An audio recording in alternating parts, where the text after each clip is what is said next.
All right. So, yeah, hi guys. The update for today I did two topics from time, speed, and distance. One is relative speed, and the other one is trains crossing.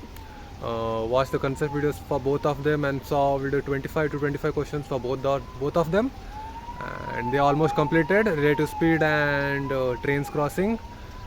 And apart from that, in VRC, I did solve two RCs from CAD in VRC 1000, last year's CAD. That is, and in LIDI, almost completed Truth and Lie. Just one lecture, and lecture is completed. Just 3 to 4 LIDI puzzles are there. I will complete that by today itself, or maybe tomorrow. Let's see.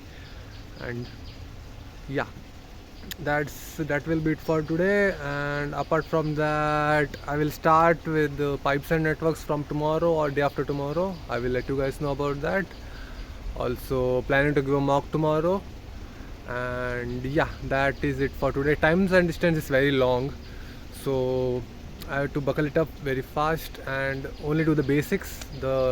It's also difficult, it's hard, it's long, it's everything, every bad thing, it's that. So, and it's also important, like most of the questions come from time, speed, and distance, so we can't skip it. So yeah, that will be it for today. See you guys tomorrow. Bye bye.